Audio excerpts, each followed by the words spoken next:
Indian ജനാധിപത്യത്തിൽ പുതിയ ചരിത്രം.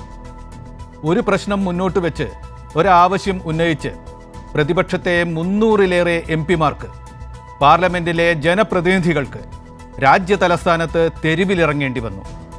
ലോകം കാണുന്നു ഇന്ത്യയിലെ വോട്ടർ പട്ടിക, അതുവഴി ഇന്ത്യൻ തെരഞ്ഞെടുപ്പ് പ്രക്രിയ തന്നെ വിവാദത്തിൽ.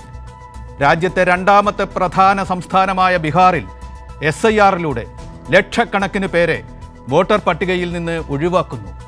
അവരോ പട്ടിണി പാവങ്ങളും ന്യൂനപക്ഷക്കാരും ഒക്കെ. അതും അവരുടെ ഇന്ത്യൻ പൗരത്വം പോലും സംശയത്തിലാക്കിക്കൊണ്ട്. ആ മനുഷ്യാവകാശ ധ്വംസനം മറ്റ് സംസ്ഥാനങ്ങളിലും പകർത്താൻ പോകുന്നു. പിന്നാലെ കഴിഞ്ഞ ലോക്സഭാ തെരഞ്ഞെടുപ്പിൽ കള്ളവോട്ടുകൾ ചേർത്ത് കേന്ദ്ര ഭരണകക്ഷി വ്യാജ വിജയം നേടി എന്ന് രാജ്യത്തിൻ്റെ പ്രതിപക്ഷ നേതാവ് തന്നെ വെളിപ്പെടുത്തി. വോട്ടർ പട്ടിക തട്ടിപ്പിൻ്റെ പതിപ്പ് കേരളത്തിലും നടന്നു എന്ന പരാതി BJP ഇവിടെ നേടിയ ഏക ലോക്സഭാ സീറ്റായ തൃശ്ശൂരിൽ നിന്ന് ഉയർന്നു കഴിഞ്ഞു. ഈ പ്രശ്നത്തിന് മുമ്പിൽ നാരായം വിഴുങ്ങിയതുപോലെ എന്ന് EV കൃഷ്ണപിള്ള പറഞ്ഞ പോസിലാണ് നിർവാചൻ സദൻ. ഒരു വോട്ടറും ഒഴിവാക്കപ്പെടരുത് എന്ന പ്രഖ്യാപനം ആപ്തവാക്യമായി സ്വീകരിച്ച ഭരണഘടനാ സ്ഥാപനമായ തെരഞ്ഞെടുപ്പ് കമ്മീഷൻ. രാഷ്ട്രീയ ഇന്ത്യക്കുമേൽ ഇന്ത്യൻ പ്രതിപക്ഷം ഒന്നു ചേർന്ന് നിന്ന് ഇന്നുയർത്തുന്ന മുദ്രാവാക്യം ഇതാണ്: SIR റദ്ദ് കരോ, വോട്ട് ചോരി ബന്ദ് കരോ. ഈ വിഷയത്തിൽ ചർച്ചയിൽ പങ്കെടുക്കുന്നതിനു വേണ്ടി നമ്മളോടൊപ്പം ഇന്നെത്തുന്നത് doctor A. Sampath, Gokul Gopinath, VS Sunilkumar, doctor Sebastian Paul. ഞാൻ ഈ ചർച്ച സെബാസ്റ്റ്യൻ പോളിൽ നിന്ന് തുടങ്ങുകയാണ്.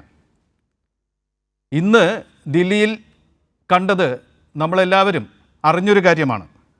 300-ലേറെ MPമാർ തെരുവിലിറങ്ങിയിരിക്കുന്നു എന്ന് പറഞ്ഞാൽ 38% പാർലമെൻറ്റ് അംഗങ്ങൾ ഇന്ന് തെരുവിലായിരുന്നു.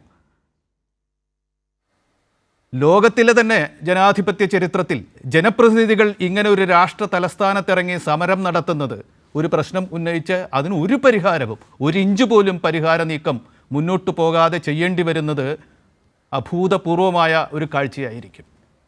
ഈ ഒരു അവസരത്തെ രാഷ്ട്രീയ ചരിത്രം ഏറെ കണ്ടിട്ടുള്ള ഒരു നിരീക്ഷകൻ എന്ന നിലയ്ക്ക് ഡോക്ടർ സെബാസ്റ്റ്യൻ പോൾ, താങ്കൾ എങ്ങനെ വിലയിരുത്തും?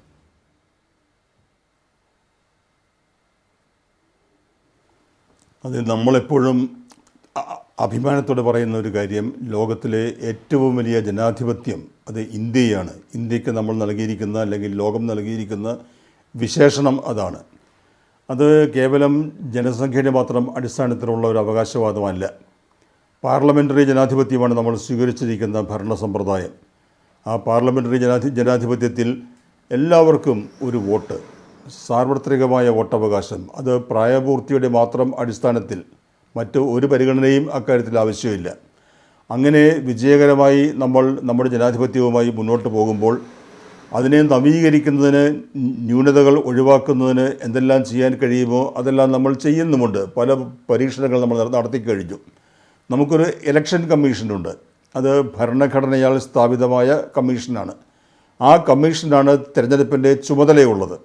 തിരഞ്ഞെടുപ്പിൻ്റെ ചുമതല എന്ന് പറയുമ്പോൾ എക്സിക്യൂട്ടീവിൻ്റെ, ഭരണകൂടത്തിൻ്റെ, ഭരിക്കുന്ന പാർട്ടിയുടെ അല്ലെങ്കിൽ മറ്റാരുടെ ആണെങ്കിലും അവരുടെ ഒന്നും നിയന്ത്രണത്തിന് വിധേയമാകാതെ സ്വതന്ത്രമായി, നിഷ്പക്ഷമായി, കാര്യക്ഷമമായി പ്രവർത്തിക്കുന്ന ഒരു ഇലക്ഷൻ കമ്മീഷനിലൂടെയാണ് നമ്മൾ നമ്മുടെ ഈ പാർലമെൻ്ററി ജനാധിപത്യത്തിൽ ഒഴിവാക്കാനാവാത്ത തിരഞ്ഞെടുപ്പുകൾ നടത്തിക്കൊണ്ടിരിക്കുന്നത്.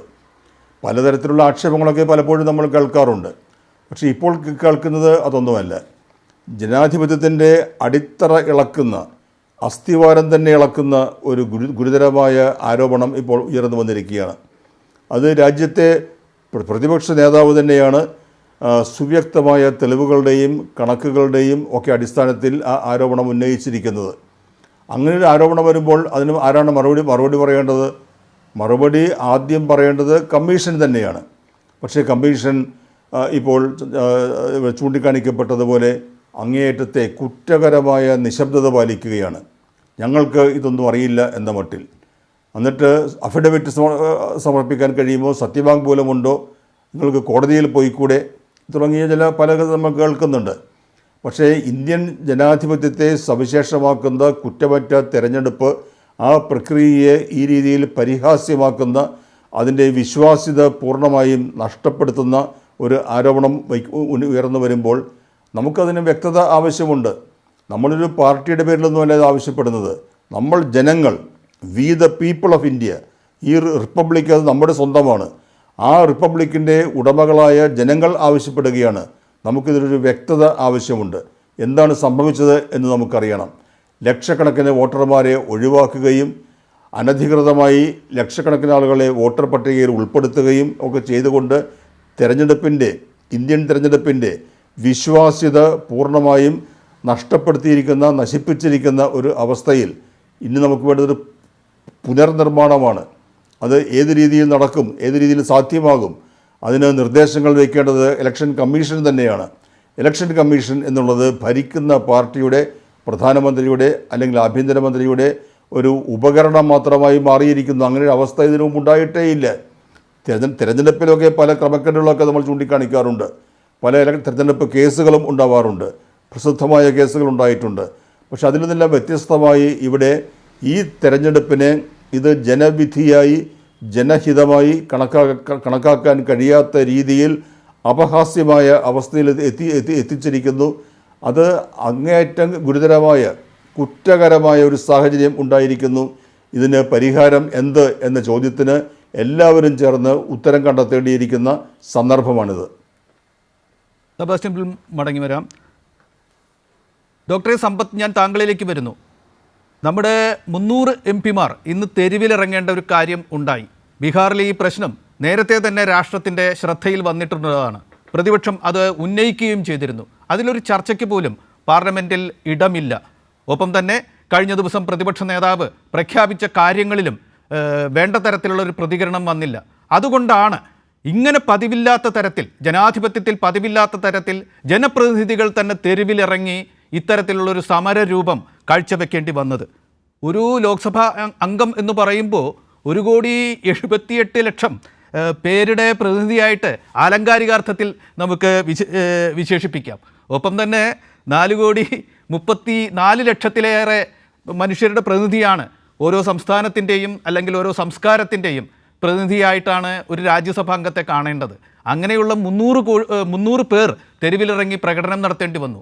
ഇത് ഞാൻ നിരീക്ഷിക്കുന്നു, അത് രാഷ്ട്ര ചരിത്രത്തിൽ തന്നെ അപൂർവമായ ഒരു സമരമാണ്.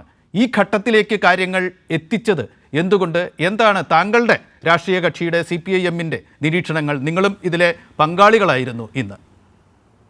സമ്പത്ത്, നോക്കൂ ശ്രീ NP ചന്ദ്രശേഖരൻ, ഇവിടെ നമ്മുടെ രാഷ്ട്രത്തിൻ്റെ ഫെഡറൽ ലെജിസ്ലേച്ചർ എന്ന് ഇംഗ്ലീഷിൽ പറയാവുന്നതായിട്ടുള്ള പാർലമെൻറ്റ്, ആ പാർലമെൻറ്റിലെ അംഗങ്ങളെ വെറും ജനപ്രതിനിധികൾ എന്നൊരു പദപ്രയോഗം കൊണ്ട് ചുരുക്കാനായി കഴിയുന്നതല്ല. എന്തുകൊണ്ടാണ് ഞാൻ അങ്ങനെ പറയുന്നത് എന്ന് ചോദിച്ചാൽ, ഇന്ത്യയുടെ ഭരണഘടനയുടെ ഭാഗം 5, പാർട്ട് 5, ആ പാർട്ട് 5-ലെ അധ്യായം 2 ചാപ്റ്റർ 2 എന്നുള്ളത് പാർലമെൻറ്റിനെ സംബന്ധിച്ചാണ് പറയുന്നത്. പാർലമെൻറ്റ് അംഗങ്ങൾ അവർ വഹിക്കുന്നത് ഒരു ഭരണഘടനാ ചുമതലയാണ്. ഭരണഘടനാ പദവി എന്നുള്ളതിനപ്പുറം അവരുടെ കോൺസ്റ്റിറ്റ്യൂഷണൽ ഡ്യൂട്ടി എന്നുള്ളതാണ്, എൻഷൈൻഡ് ബൈ ദ പീപ്പിൾ എന്നുള്ളതാണ്. എങ്ങനെ? അത് ഭരണഘടന അനുസരിച്ച് അവരിൽ നിക്ഷിപ്തമായിട്ടുള്ള ചുമതലയാണ്. ആ ചുമതല എന്നുള്ളത് ജനങ്ങളുടെ ശബ്ദം അത് പാർലമെൻറ്റിനുള്ളിലും പാർലമെൻറ്റിന് പുറത്തും അവർ ഉന്നയിക്കുക എന്നുള്ളതാണ്. ആ ജനങ്ങളുടെ ശബ്ദം അത്തരത്തിൽ ഉന്നയിക്കുമ്പോൾ ഇവിടെ നമ്മുടെ ഭരണഘടന വി ദ പീപ്പിൾ എന്ന് ഡോക്ടർ സെബാസ്റ്റ്യൻ പോൾ പറയുകയുണ്ട്. അദ്ദേഹത്തിൻ്റെ ഡോക്ടറേറ്റ് തന്നെ ഈ ഭരണഘടനാ നിയമവുമായി ബന്ധപ്പെട്ടതാണ് എന്നുള്ളത് കൊണ്ട് അദ്ദേഹം ഈ ചർച്ച തുടങ്ങി വെച്ചത് തന്നെ നന്നായി. രാഷ്ട്രം മുഴുവൻ ഇത് ചർച്ച ചെയ്യുക മാത്രമല്ല, ലോകം ചർച്ച ചെയ്തുകൊണ്ടിരിക്കുന്ന ഒരു വിഷയമാണ്. എന്താണെന്നറിയോ NPC, നമ്മുടെ ഭരണഘടന ആരംഭിക്കുന്നത് വി ദ പീപ്പിൾ എന്ന് പറഞ്ഞുകൊണ്ടാണ്. വി ദ പീപ്പിൾ, ഇന്ത്യയിലെ ജനങ്ങളായ ഞങ്ങൾ എന്ന് അങ്ങനെ തുടങ്ങുന്നതായ നമ്മുടെ ഭരണഘടന പ്രായപൂർത്തി വോട്ടവകാശത്തിൻ്റെ അടിസ്ഥാനത്തിൽ അദ്ദേഹം സൂചിപ്പിച്ചതുപോലെ അക്കാലത്ത് ഭരണഘടന നിലവിൽ വന്നപ്പോൾ ഇന്ത്യയിൽ എല്ലാ ജാതി, മത, വർഗ, ലിംഗ, ഭാഷാ വ്യത്യാസങ്ങൾക്കും സാമ്പത്തികവും സാമൂഹികവുമായ ഉച്ചനീചത്വങ്ങൾക്കുമെല്ലാം അപ്പുറമായി 21 വയസ്സ് തികഞ്ഞ എല്ലാവരും, അങ്ങനെ തുല്യരാകുന്ന അവരുടെ രാഷ്ട്രീയ അധികാരം, അവരുടേതായ രാഷ്ട്രീയ അധികാരം വിനിയോഗിക്കുന്നതിന് അതൊരു വലിയ അധികാരമാണ് ജനങ്ങളെ സംബന്ധിച്ചിടത്തോളം. അത് പറയുമ്പോൾ ഒരു കാര്യം, വി ദ പീപ്പിൾ എന്ന് മറ്റൊരു രാഷ്ട്രത്തിൻ്റെ ഭരണഘടനയും തുടങ്ങുന്നുണ്ട്. അത് അമേരിക്കയുടെ ഭരണഘടനയാണ്, US കോൺസ്റ്റിറ്റ്യൂഷനാണ്. എന്നാൽ അമേരിക്കയുടെ ഭരണഘടന അത്തരത്തിൽ എഴുതി ഉണ്ടാക്കി വി ദ പീപ്പിൾ എന്നവർ അത്തരത്തിൽ അവിടെ രേഖപ്പെടുത്തി വയ്ക്കുമ്പോൾ അന്ന് US എല്ലാ ജനങ്ങൾക്കും വോട്ടവകാശമില്ല. കറുത്ത തൊലിയുള്ള നീഗ്രോ വംശജരായിട്ടുള്ള, അങ്ങനെ ഒരു പദം ഞാൻ ഉപയോഗിക്കുന്നതിൽ ക്ഷമിക്കണം, അടിമകളായി വന്നവരുടെ പിന്മുറക്കാരെന്നൊക്കെ വിശേഷിപ്പിക്കുന്നവരടക്കമുള്ള അത്തരത്തിലുള്ളവർക്ക് വോട്ടവകാശമില്ല. 2, സമ്പന്നരായിട്ടുള്ളവരും നികുതി കൊടുക്കുന്നവർക്ക് മാത്രമേ വോട്ടവകാശമുള്ളൂ. അതായത് അന്നത്തെ US-ൻ്റെ അന്നത്തെ വോട്ടെടുപ്പ് സമ്പ്രദായം അനുസരിച്ച് ജനങ്ങളിൽ വലിയൊരു വിഭാഗം കറുത്തവരായാലും വെളുത്തവരായാലും മഞ്ഞത്തൊലിയായാലും വോട്ടില്ല. എന്നാൽ ഇന്ത്യയുടെ ഭരണഘടന നിലവിൽ വരുമ്പോൾ, റിപ്പബ്ലിക് ആകുമ്പോൾ 1950 ആണ്ടിൽ തന്നെ പ്രഖ്യാപിക്കുകയാണ് ജനുവരി 26-ന് ഇന്ത്യയിലെ ജനങ്ങളായ ഞങ്ങൾ എന്ന. നമ്മുടെ ഈ തെരഞ്ഞെടുപ്പ് കമ്മീഷൻ എന്നുള്ളതിനെ സംബന്ധിച്ച് അവരുടേതായിട്ടുള്ള എങ്ങനെയാണ് നിയമനം, അവരുടെ ചുമതലകൾ എന്താണ്, അവരുടെ ദൗത്യം എന്താണ്, ഈ തെരഞ്ഞെടുപ്പുകൾ നടത്തേണ്ടത് രാഷ്ട്രപതിയുടെ, ഉപരാഷ്ട്രപതിയുടെ, പാർലമെൻറ്റിൻ്റെ 2 സഭകളുടെ, നിയമനിർമ്മാണ സഭകൾ, നമ്മുടെ ലെജിസ്ലേറ്റീവ് അസംബ്ലിയും ലെജിസ്ലേറ്റീവ് കൗൺസിലും, ഇങ്ങനെയുള്ള കാര്യങ്ങളെല്ലാം അവിടെ പറയുകയാണ്. സത്യസന്ധവും സുതാര്യവും നിഷ്പക്ഷവുമായ അത്തരത്തിൽ അങ്ങനെയാണ് തെരഞ്ഞെടുപ്പ് നടത്തേണ്ടത്. ലോകത്തിലെ ഏറ്റവും വലിയ ബഹുകക്ഷി ജനാധിപത്യ വ്യവസ്ഥ അഭംഗുരം നിലനിൽക്കണമെങ്കിൽ ആ തെരഞ്ഞെടുപ്പ് പ്രക്രിയ അനിവാര്യമാണ്. ആ തെരഞ്ഞെടുപ്പ് പ്രക്രിയയിൽ ഇന്ന് തെരഞ്ഞെടുപ്പ് കമ്മീഷനെ സംബന്ധിച്ചുള്ളത്, ഇപ്പോൾ ഞാനത് ഒറ്റ സെക്കൻഡ് കൊണ്ട് പറഞ്ഞു നിർത്തുകയാണ്. പലരും ഇപ്പോൾ പറഞ്ഞിട്ടുള്ളത്, ട്രോളുകൾ ഒരുപാട് വരുന്നൊരു കാലമാണല്ലോ, തെരഞ്ഞെടുപ്പ് കമ്മീഷൻ നിഷേധിച്ചിരിക്കുകയാണ് ഞങ്ങൾ NDAയുടെ ഭാഗമല്ല, ഞങ്ങൾ NDAക്ക് പുറത്തുനിന്ന് പിന്തുണ നൽകുന്നവർ മാത്രമാണ് എന്നുള്ള നിലയിലേക്ക് ഇവിടെ രാഷ്ട്രം തെരഞ്ഞെടുപ്പ് കമ്മീഷനെ പ്രതിക്കൂട്ടിൽ ജനങ്ങൾ നിർത്തുന്ന ഒരവസ്ഥയിലേക്ക് എത്തിയാൽ അതിൻ്റെ ഉത്തരവാദി ഇന്ത്യയിലെ തെരഞ്ഞെടുപ്പ് കമ്മീഷനാണ്. ആ തെരഞ്ഞെടുപ്പ് കമ്മീഷൻ BJPയുടെ ഈ ഒരു ഉച്ചഭാഷിണിയായി, ഹിസ് മാസ്റ്റേഴ്സ് വോയിസായി മാറുന്നുവെങ്കിൽ ഇന്ത്യൻ ജനാധിപത്യം അപകടത്തിൻ്റെ പടുകുഴിയിലേക്കാണ് നീങ്ങിക്കൊണ്ടിരിക്കുന്നത്. ഇവിടെ ജനാധിപത്യത്തെ സംരക്ഷിക്കുക എന്നത്, ഭരണഘടനയെ സംരക്ഷിക്കുക എന്നത് മാതൃഭൂമിയെ സംരക്ഷിക്കാൻ വേണ്ടി നടത്തുന്ന ഐതിഹാസികമായ പോരാട്ടത്തിൻ്റെ ഭാഗമാണ്. കേന്ദ്ര ഭരണകക്ഷിയായ BJPയുടെ പ്രതിനിധി ഗോകുൽ ഗോപിനാഥ് നമ്മളോടൊപ്പം ഉണ്ട്. ഗോകുൽ, ഇങ്ങനെ ഒരു ദിവസം ഒഴിവാക്കേണ്ടതായിരുന്നില്ലേ? ഈ ബീഹാറിലെ പ്രശ്നം ഉയർന്നു വന്നിട്ട് ഒരുപാട് ദിവസമായി. പ്രതിപക്ഷത്തിന് അതിൻ്റെ ശബ്ദം ഔദ്യോഗിക വേദിയിൽ രേഖപ്പെടുത്താനുള്ള ഒരു അവസരം പോലും കക്ഷി കൊടുത്തില്ല. ഒപ്പം തന്നെ കഴിഞ്ഞ ദിവസം പ്രതിപക്ഷ നേതാവ് ഉയർത്തിയ ആരോപണത്തോടും ഈ നിർവാചൻ സദൻ അല്ലെങ്കിൽ തെരഞ്ഞെടുപ്പ് കമ്മീഷൻ വേണ്ട പോലെ പ്രതികരിച്ചില്ല. ആ ഒരു സാഹചര്യത്തിലല്ലേ ഇങ്ങനെ ഒരു കാഴ്ച വന്നത്? ഇത് ലോകം കണ്ടു നിൽക്കുകയല്ലേ? ഒരു രാഷ്ട്രത്തിൻ്റെ പാർലമെൻറ്റിൻ്റെ 38% അംഗങ്ങൾ തെരുവിൽ ഇറങ്ങി അവരുടെ ആവശ്യം ഉന്നയിക്കേണ്ടി വരുന്നു എന്ന കാഴ്ച ഒഴിവാക്കാനുള്ള ബാധ്യത ഇന്ത്യൻ ഭരണാധികാരികൾക്ക്, താങ്കളുടെ രാഷ്ട്രീയ കക്ഷി നേതൃത്വം നൽകുന്ന സർക്കാരിന് ഉണ്ടായിരുന്നില്ലേ? ഗൂഗിൾ എന്തു പറയും?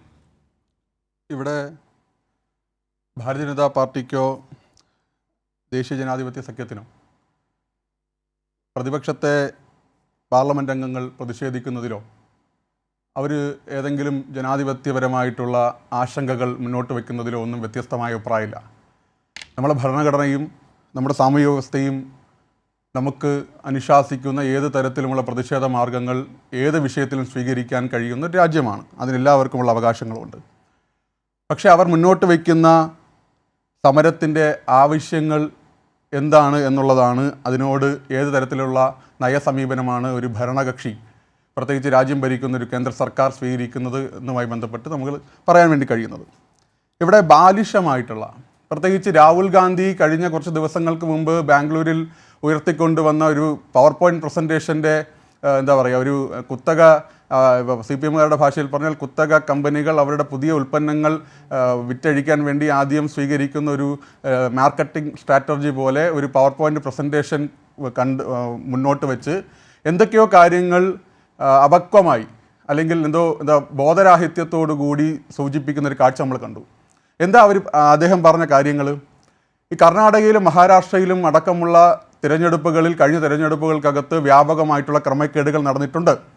ആ ക്രമക്കേടുകൾക്കകത്ത് BJPയാണ് ആ ക്രമക്കേടുകൾക്ക് നേതൃത്വം കൊടുത്തതെന്നാണ് ഈ പറയുന്ന ഈ രാജ്യത്തിൻ്റെ ലോക്സഭയിലെ പ്രതിപക്ഷ നേതാവ് രാഹുൽ ഗാന്ധി സൂചിപ്പിച്ചത്. ഇവിടെ നമ്മൾ നോക്കൂ, നമ്മുടെ ഈ ചർച്ചയിൽ പാനലിസ്റ്റ് ആയിട്ടുള്ള ആളുകൾ മുൻ മന്ത്രിമാരടക്കമുള്ള ആളുകളുണ്ട്, മുൻ എം പിമാർ 2 പേരുണ്ട്. നമുക്കറിയാലോ ഒരു തിരഞ്ഞെടുപ്പിനകത്ത് ഏത് ഘട്ടത്തിലാണ് ഒരു ക്രമക്കേട് നമുക്ക് കാട്ടാൻ കഴിയുക എന്നുള്ളത് നമുക്ക് സവിസ്തരമായി അറിയാവുന്ന കാര്യമാണ്. ഒരു തിരഞ്ഞെടുപ്പ് അതിൻ്റെ വിജ്ഞാപനം വരുന്ന സമയത്ത് മുതൽ ആ തിരഞ്ഞെടുപ്പുമായി ബന്ധപ്പെട്ട് ലോക്സഭയിലേക്കായാലും നിയമസഭയിലേക്കായാലും തദ്ദേശ സ്വയംഭരണ തിരഞ്ഞെടുപ്പുകളിലേക്കായാലും അതാത് ഘട്ടത്തിലെ കരട് വോട്ടർ പട്ടിക പ്രസിദ്ധീകരിക്കുകയും അതിനകത്ത് എന്തെങ്കിലുമുള്ള തർക്കങ്ങളോ അഭിപ്രായങ്ങളോ ക്രമക്കേടുകളോ സൂചിപ്പിക്കാനും ചൂണ്ടിക്കാണിക്കാനും പരാതി നൽകാനും ഏറ്റവും അടിസ്ഥാന വിഭാഗത്തിൽപ്പെട്ട ഏറ്റവും അടിസ്ഥാന കമ്മിറ്റികളിൽപ്പെട്ട അല്ലെങ്കിൽ ജനങ്ങൾ ഉൾപ്പെടെയുള്ള ആളുകൾക്ക് എല്ലാ രാഷ്ട്രീയ കക്ഷികൾക്കും അവസരമുണ്ട്. അത് വീണ്ടും അവർക്ക് ആ പറയുന്ന ആശങ്കകൾ പ്രകടിപ്പിക്കാൻ പരാതി ഉന്നയിക്കാനുള്ള അവസരം കഴിഞ്ഞ് വീണ്ടും അതിനെ റിവൈസ് ചെയ്തുകൊണ്ട് പുതിയ ലിസ്റ്റ് ഇടും. അതിലും അവർക്ക് ആശങ്കകൾ ഉണ്ടെങ്കിൽ പരിഹരിക്കാൻ വേണ്ടി അവസരമുണ്ട്.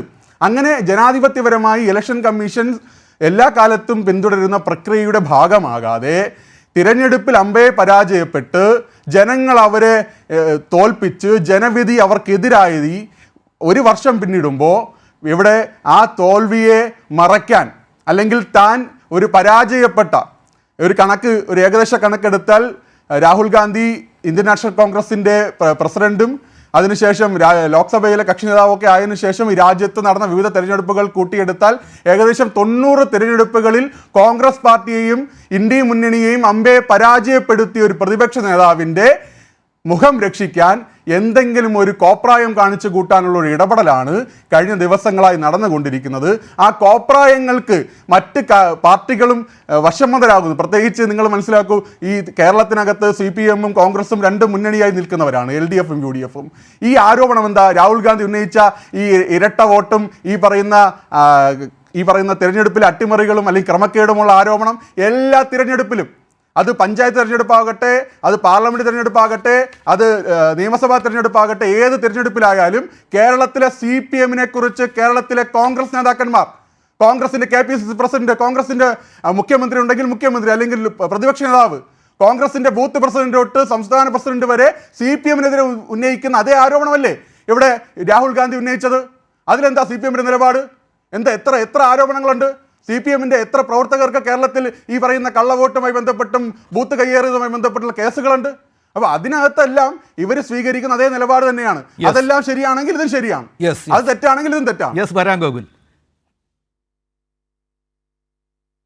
ഇനിയിപ്പോൾ സുനിൽകുമാർ കൂടി ഉണ്ട് നമ്മളോടൊപ്പം. സുനിൽകുമാർ, മറ്റുള്ളവർ പറഞ്ഞ ആ കാര്യങ്ങളിലേക്ക് കടക്കാനല്ല താങ്കൾ വന്നിരിക്കുന്നത് എന്ന് എനിക്കറിയാം. നമ്മൾ തമ്മിൽ ഉള്ള കരാർ അതാണ്. കാരണം എന്താണെന്ന് വെച്ചാൽ താങ്കൾക്ക് തിരക്കിട്ട് പോകേണ്ടതുമുണ്ട്. തൃശ്ശൂർ ഈ ദേശീയ പ്രശ്നത്തിലേക്ക് താങ്കൾ കഴിഞ്ഞ തവണ മത്സരിച്ച തൃശ്ശൂർ കൂടി ഉൾപ്പെടുകയാണ്. ദേശീയ നിലവാരത്തിൽ അരങ്ങേറിയ ഈ തട്ടിപ്പിൻ്റെ ഒരു കേരള പതിപ്പ് തൃശ്ശൂരിൽ അരങ്ങേറിയിട്ടുണ്ട്. അതുകൊണ്ടാണ് അവിടെ BJP-യുടെ വിജയം, അട്ടിമറി വിജയം എന്ന് തന്നെ പറയാം, അതുണ്ടായത് എന്ന ആരോപണം താങ്കളും ഉന്നയിച്ചിട്ടുണ്ട്. ആ കാര്യം വിശദീകരിക്കാനാണ് താങ്കൾ ഇവിടെ എത്തിയത്. താങ്കളുടെ സമയം ഞാൻ മിനക്കെടുത്തുന്നില്ല. കഴിഞ്ഞ ലോക്സഭാ തെരഞ്ഞെടുപ്പിൽ തൃശ്ശൂരിൽ വോട്ടർ പട്ടികയിൽ ക്രമക്കേട് ഉണ്ടായിരുന്നു എന്ന് താങ്കൾ ഇപ്പോൾ പുതുതായി ആരോപിച്ചു. മറ്റുള്ള നേതാക്കളും അവിടെ നിന്ന് ആ ആരോപണം ഉന്നയിച്ചിട്ടുണ്ട്. എന്താണ് ആ ക്രമക്കേട്? എന്താണ് താങ്കൾ അതിന് നൽകുന്ന വിശദാംശങ്ങൾ? സുനിൽകുമാർ. ഇലക്ഷൻ കമ്മീഷൻ്റെ ചില കണ്ടീഷൻസിനെ ദുരുപയോഗം ചെയ്തുകൊണ്ട് വെൽ ഓർഗനൈസ്ഡായിട്ട് അവർ വളരെ മുൻകൂട്ടി ധാരാളം ആളുകളെ അവരുടെ വോട്ടർമാരായിട്ടുള്ള, അവരുടെ ഉറച്ച കേഡർമാരായിട്ടുള്ള RSSൻ്റെയും BJP-യുടെയും ഉറച്ച വോട്ടർമാരായിട്ടുള്ള ആയിരക്കണക്കിന് ആളുകളെ തൃശ്ശൂർ പാർലമെൻറ്റ് മണ്ഡലത്തിന് പുറത്തുള്ള അവരുടെ ആളുകളെ, അതായത് തൃശ്ശൂർ പാർലമെൻറ്റ് മണ്ഡലത്തിൽ നിന്നും പുറത്ത് നിൽക്കുന്ന അവരുടെ വോട്ടർമാരെ അവിടെ നിന്നും ഇവിടേക്ക് തൃശ്ശൂർ പാർലമെൻറ്റ് മണ്ഡലത്തിൻ്റെ വിവിധ പ്രദേശങ്ങളിലെ ബൂത്തുകളിലേക്ക് അവർ തിരികെ കയറ്റാണ് ഉണ്ടായത്.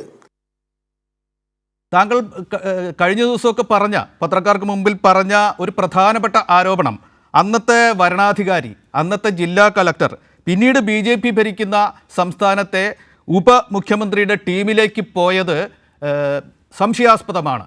അന്ന് കൊടുത്ത പരാതികൾ അദ്ദേഹം പരിഗണിക്കുകയുണ്ടായില്ല. പട്ടികയിലുള്ളവർ വോട്ട് ചെയ്യട്ടെ എന്നൊരു നിലപാട് അദ്ദേഹം എടുത്തു എന്ന് താങ്കൾ പറയുകയുണ്ടായി. ഈ ഇത് ഗൗരവത്തോടെ ഉന്നയിച്ച ആരോപണമാണോ? താങ്കൾക്ക് അത്തരത്തിലുള്ള ഒരു ബോധ്യം ഉണ്ടോ? വരണാധികാരി ഒത്തുകളിച്ചു, വരണാധികാരിയിലൂടെയാണ് ഇത് ഗൂഢാലോചനയാണെങ്കിൽ ആ ഗൂഢാലോചന നടപ്പാക്കിയത് എന്ന് താങ്കൾ ആരോപിക്കുമോ?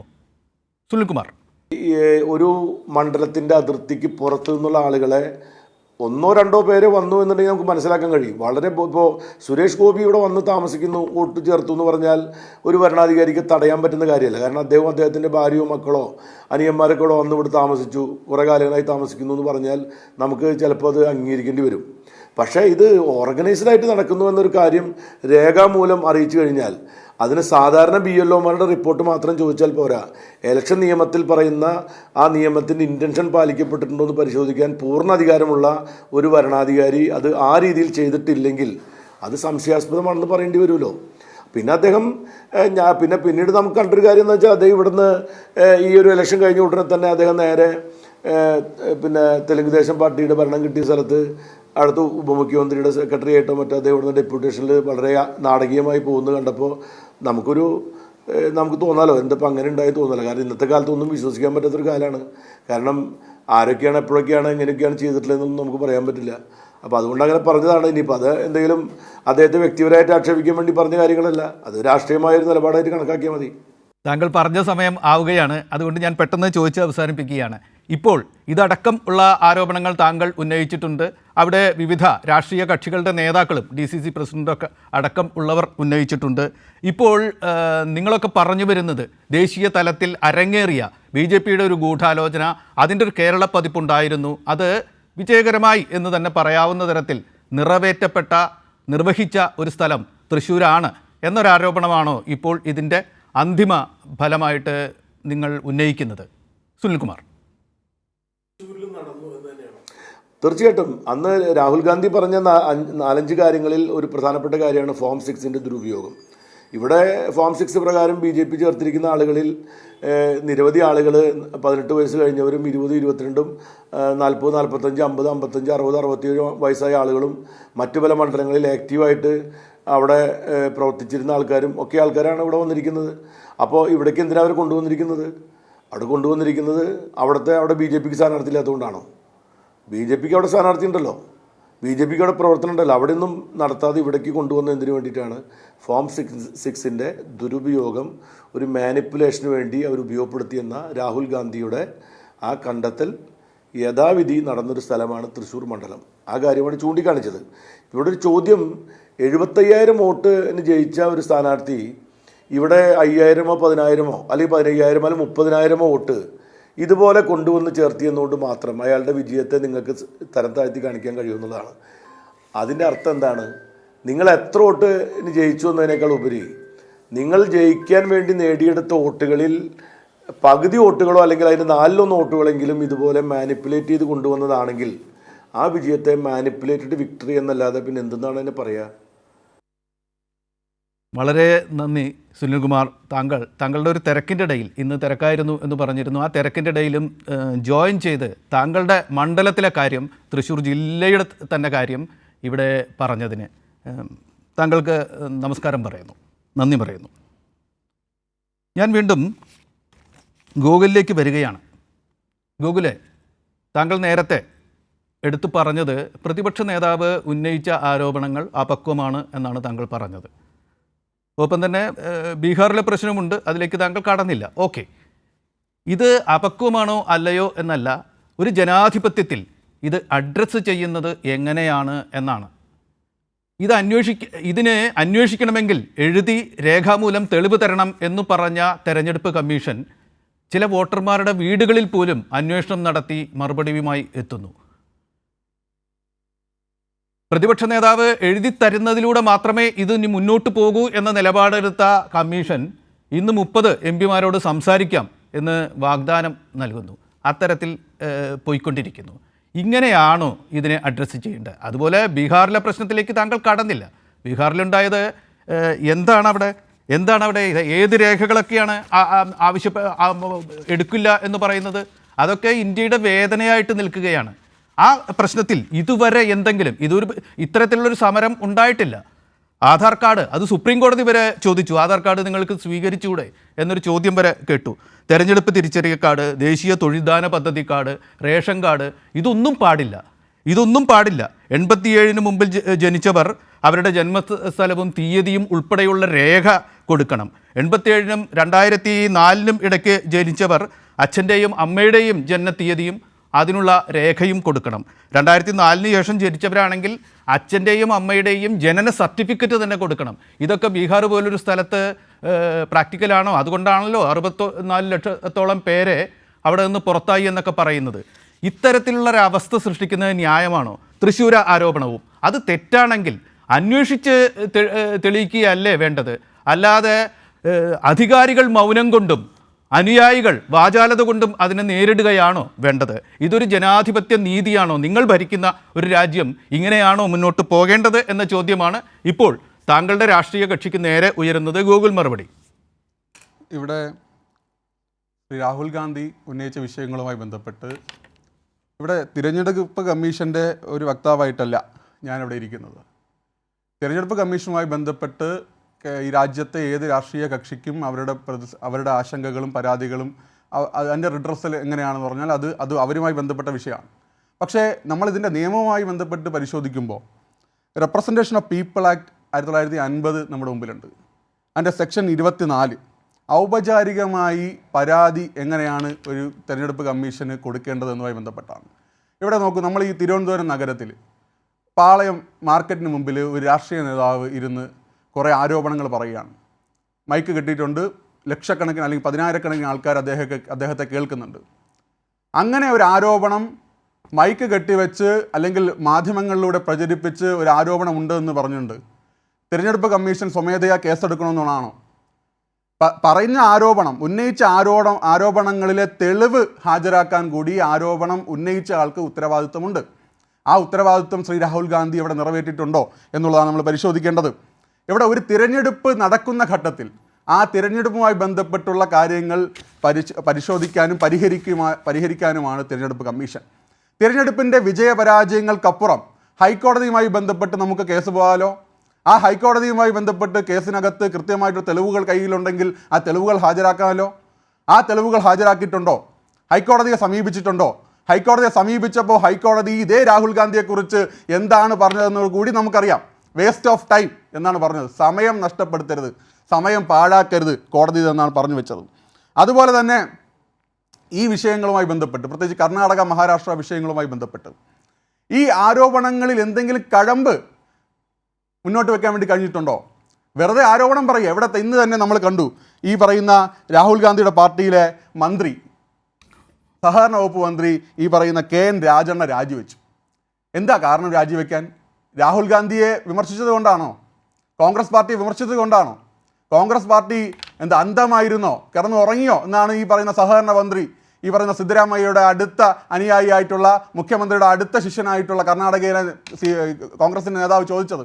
അപ്പോൾ ഒരു സ്ട്രക്ചറൽ ആയിട്ടുള്ള സിസ്റ്റമാറ്റിക് ആയിട്ടുള്ള ഇലക്ഷൻ പ്രക്രിയയ്ക്കകത്ത് ഈ പറയുന്ന ഓരോ കാര്യങ്ങളും ചൂണ്ടിക്കാണിക്കാനുണ്ടായിടത്ത് അതൊന്നും ചെയ്യാതെ അതെല്ലാം കഴിഞ്ഞ് രാവും പകലും ഒരുപാട് ഋതുഭേദങ്ങൾ കഴിഞ്ഞ് ഏതോ ഒരു ദിവസം ഉറക്കത്തിൽ ഞെട്ടി എണീറ്റ് പ്രത്യേകിച്ച് കുറേ ആരോപണങ്ങൾ പറയുന്നതിൽ എത്തരത്തിലുള്ള പക്വതയും അല്ലെ എത്തരത്തിലുള്ള ഗൗരവമാണ് പൊതുസമൂഹവും ഈ രാജ്യവും നൽകേണ്ടതെന്നുള്ള ചോദ്യം നമ്മുടെ മുമ്പിലുണ്ട്.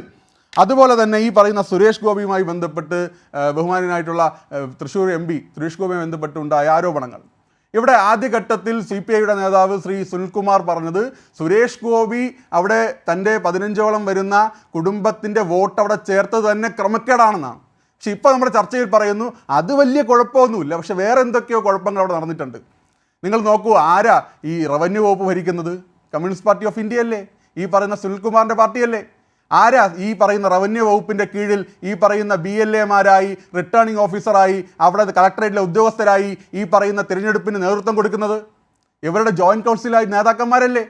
അപ്പോൾ ഈ പറയുന്ന സുനിൽകുമാർ മുൻ മന്ത്രി പറയുന്നത് CPIയുടെ ജോയിൻറ്റ് കൗൺസിലിൻ്റെ നേതാക്കന്മാരും പ്രവർത്തകരുമായിട്ടുള്ള റിട്ടേണിംഗ് അല്ലെങ്കിൽ ഈ തിരഞ്ഞെടുപ്പ് പ്രക്രിയയുടെ ഭാഗമായിരുന്ന ആളുകൾ BJPക്ക് അനുകൂലമായി വോട്ട് ചേർക്കുന്നതിൽ കൂട്ടുനിന്നാണോ? നിങ്ങളെ പാർട്ടിക്കാർ നിങ്ങളെ വഞ്ചിച്ചെന്നാണോ നിങ്ങൾ പറയുന്നത്?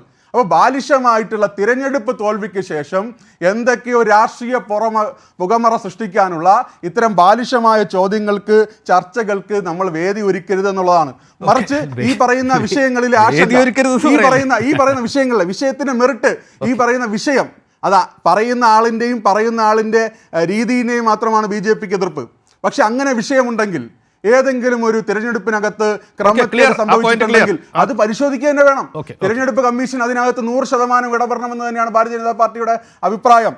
വരാം ഞാൻ ഡോക്ടർ സെബാസ്റ്റ്യൻ പോളിലേക്ക് വരികയാണ്.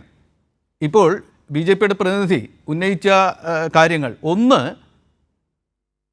അദ്ദേഹം ഒരു ഉദ്യോഗസ്ഥന്മാർ പറയുന്ന വാദങ്ങളാണ് ഒരു രാഷ്ട്രീയ കക്ഷിയുടെ പ്രതിനിധി എന്ന നിലയ്ക്ക് അദ്ദേഹം പറഞ്ഞത് എന്നുകൂടി പറഞ്ഞുകൊണ്ട് അതിലേക്ക് ഞാൻ പ്രവേശിക്കുകയാണ്. ഇനി കഴിഞ്ഞ ലോക്സഭാ തെരഞ്ഞെടുപ്പിനെ കുറിച്ച് ഇത്തരത്തിലൊരു ആരോപണം ഉന്നയിക്കാൻ പ്രതിപക്ഷ നേതാവിന് കഴിയില്ല. എന്നാൽ താൻ കേസ് കൊടു എന്നാണ് അദ്ദേഹത്തോട് പറയാനുള്ളത് എന്നാണ് ഒരു കാര്യം. രണ്ട്, KN രാജണ്ണ രാജിവെച്ച കാര്യം. അദ്ദേഹം അതുപോലൊരു മന്ത്രി ഒരു മന്ത്രിസഭയിൽ അംഗമായിരിക്കെ തൻ്റെ രാഷ്ട്രീയ കക്ഷിയുടെ പരമോന്നത നേതാവ് നടത്തിയൊരു പരാമർശത്തിനെതിരെ സംസാരിച്ചുകൊണ്ട് രംഗത്ത് വന്നെങ്കിൽ അത് ഇന്ത്യൻ രാഷ്ട്രീയത്തിൽ ഇപ്പോൾ നിലനിൽക്കുന്ന ഏത് പ്രവണത കൊണ്ടാണ് എന്ന് ഒരു നിരീക്ഷകൻ എന്ന നിലയ്ക്ക് അങ്ങേക്ക് ഊഹിക്കാൻ കഴിയും. അത്രയും അസ്വാഭാവികമായ ഒരു പ്രകടനം നടത്തിയ രാജണ്ണയെ നീക്കാൻ ഹൈക്കമാൻഡ് ആവശ്യപ്പെട്ടു എന്നത് കോൺഗ്രസ് ഇന്നലെകളിലെ ചില പ്രശ്നങ്ങളെ അതിജീവിച്ചു കഴിഞ്ഞു. കൃത്യമായ നിലപാടെടുക്കാൻ ആ പാർട്ടിക്ക് ഇപ്പോൾ ചില സമയത്ത് കഴിയുന്നുണ്ട് എന്നതിൻ്റെ തെളിവായിട്ടാണ് എനിക്ക് തോന്നുന്നത്. ആ രാജണ്ണയുടെ കാര്യത്തിൽ ഒരഭിപ്രായം. മൂന്ന് റവന്യൂ ഉദ്യോഗസ്ഥർ ആണ് തൃശ്ശൂരിൽ കള്ളവോട്ട് ചേർത്തിട്ടുണ്ടെങ്കിൽ അതിൻ്റെ ഉത്തരവാദിത്വം ഏറ്റെടുക്കേണ്ടത് എന്ന പരാമർശം. ഇതിലും ഈ 3 കാര്യങ്ങൾക്ക് താങ്കളുടെ നിരീക്ഷണം ആഗ്രഹിക്കുന്നു ഡോക്ടർ സെബാസ്റ്റ്യൻ പോൾ.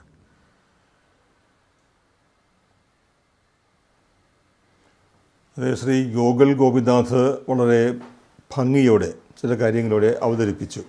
സാധാരണ BJP വക്താക്കളിൽ നിന്ന് വ്യത്യസ്തമായ ഒരു രീതിയാണ് അദ്ദേഹം അവലംബിച്ചത്. അതിൽ കുറേയൊക്കെ വാസ്തവം ഉണ്ടായിരിക്കാം. പക്ഷെ നമ്മുടെ മുന്നിൽ ഇവിടെ ശ്രീ സമ്പത്തും അത് ചൂണ്ടിക്കാണിച്ചു, ഞാനും ചൂണ്ടിക്കാണിച്ചു.